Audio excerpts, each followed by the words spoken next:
Lux Radio, il est midi passé de 16 minutes et comme tous les jeudis, c'est le moment de retrouver les rendez-vous de l'immobilier. Un nouveau numéro consacré au marché public et pour nous éclairer, nous sommes avec Mohamed Lazim, expert judiciaire et directeur général de GI4. Bonjour et merci d'être avec nous. Bonjour. Avant de vous laisser la parole, Donia, je rappelle que vous pouvez réagir et poser vos questions sur l'application Lux Radio. Un nouveau volet consacré au marché public, vous venez de le dire Nza, parce que c'est vrai, Mohamed Lazim, il y a beaucoup de choses à dire sur ce sujet.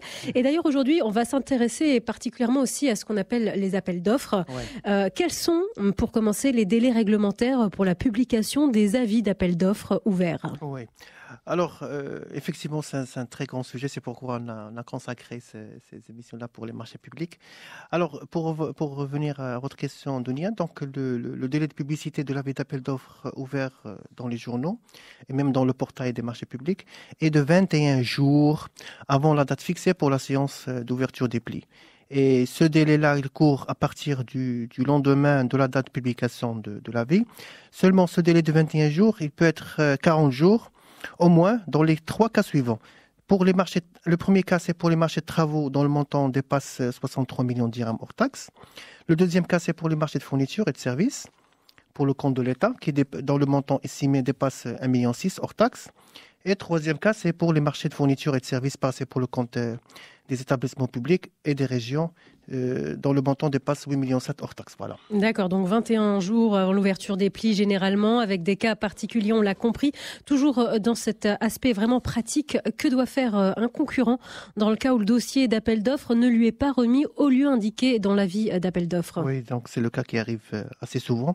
Alors, lorsque le dossier d'appel d'offres n'est pas remis au concurrent qui s'est présenté au lieu indiqué dans l'avis d'appel d'offres, dans ce cas, le maître d'ouvrage lui délivre le même jour une attestation exposant le motif de la non-remise du dossier et indiquant même le jour prévu pour son retrait.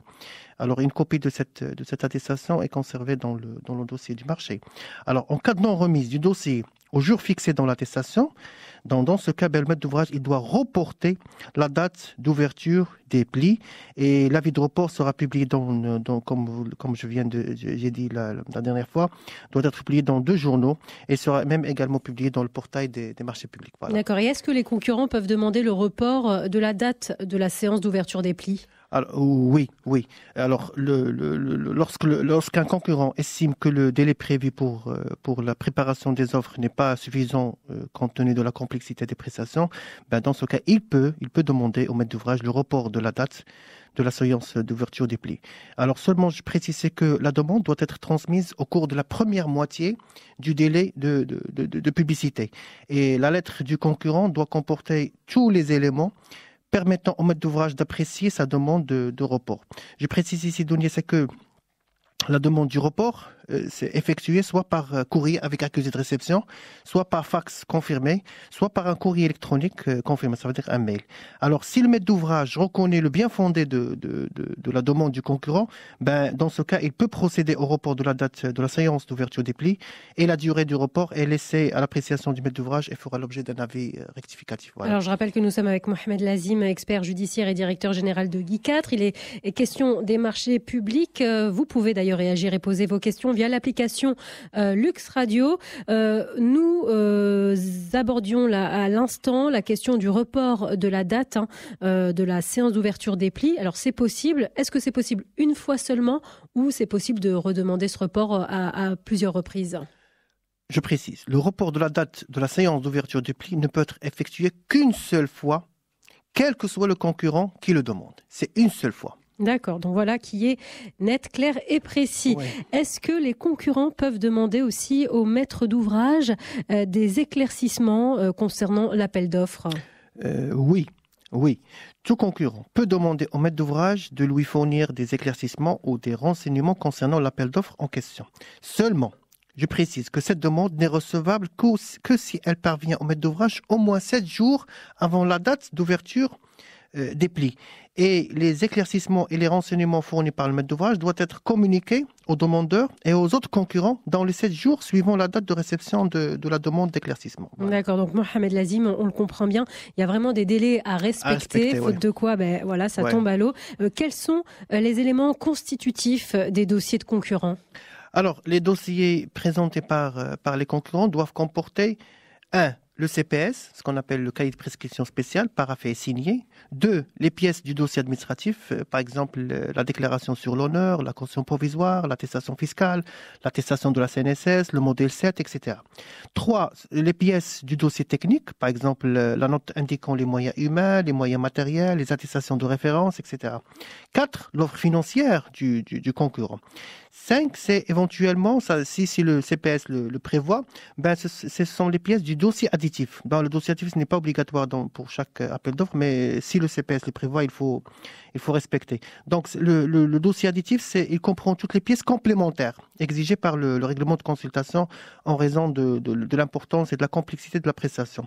Donc, parmi les pièces du dossier additif, donc, il y a le chiffre d'affaires. Les chiffres d'affaires réalisés durant les 3 dernières années. Il y a le dernier bordereau de la CNSS, il y a le plan de charge, etc. Et dernièrement, donc il y a aussi l'offre technique. L'offre technique, bien sûr, n'est pas obligatoire pour chaque appel d'offres, c'est lorsque le CPS le prévoit.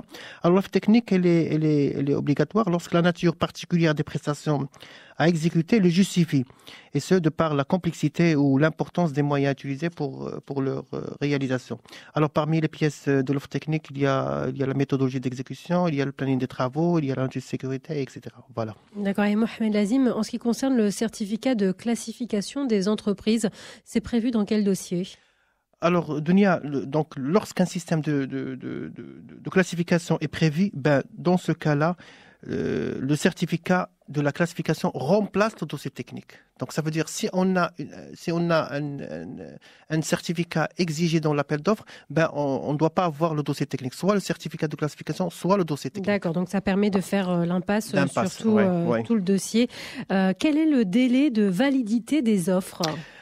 Alors, les concurrents restent engagés par leur offre pendant un délai de 75 jours à partir de la date de la séance d'ouverture des plis. Mais si la commission d'appel d'offres, et c'est le cas qui arrive assez souvent, c'est que si la commission d'appel d'offres estime ne pas être en mesure d'effectuer son choix pendant ce délai de 75 jours, dans ce cas, le maître d'ouvrage doit saisir les concurrents par lettre recommandée avec accusé de réception, mais avant l'expiration de ce délai-là de 75 jours. Et cette lettre a pour objet de proposer une prorogation pour un nouveau délai. Et seuls les concurrents ayant donné leur accord restent engagés pendant ce nouveau délai. Voilà. Alors, je rappelle que nous sommes avec Mohamed Lazim, expert judiciaire et directeur général de Guy 4. Il est question, encore une fois, des marchés publics. Et justement, on entend aussi souvent parler des offres excessives ou anormalement basses. Est-ce que vous pouvez nous expliquer de quoi il s'agit au juste ? Alors, l'offre est considérée excessive lorsqu'elle est supérieure de plus de 20% par rapport à l'estimation des prestations. Et ce, pour les marchés des travaux, de fournitures et de services autres que ceux qui portent sur les études. Je précise, c'est que lorsqu'une offre est jugée excessive, cette offre-là, elle est écartée par la commission d'appel d'offres. Maintenant, pour les offres anormalement basses. Alors, l'offre est considérée anormalement basse lorsqu'il est inférieur de plus de 25% par rapport à l'estimation des prestations pour les marchés des travaux. Par contre, pour les marchés de fournitures et de services autres que ceux qui portent sur les études, une offre anormalement basse, c'est l'offre qui est inférieure à 35% par rapport à l'estimation des prestations. Voilà. Et dans ce cas-là aussi, l'offre est écartée Non. Donc, il y a ici la commission, c'est une très bonne question, Dunia. La commission, dans ce cas, donc, elle demande un sous-détail des prix. Elle va envoyer une lettre au concurrent en question pour demander des explications pourquoi son offre elle est anormalement. Mais pour l'offre excessive, elle est écartée d'office. D'accord, très bien. Mohamed Lazim, dans quel cas aussi l'appel d'offres est déclaré infructueux ? Alors, Dunia, la commission déclare l'appel d'offres infructueux dans 3 cas. Le premier cas, c'est dans le cas où aucune offre n'a été présentée ou déposée.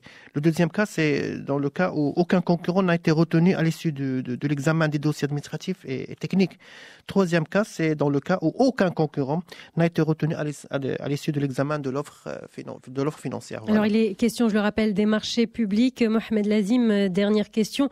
Dans quel cas le maître d'ouvrage peut annuler de sa propre initiative un appel d'offres ? Oui, ça arrive assez souvent. Alors, le maître d'ouvrage, il peut annuler un appel d'offres dans 3 cas également.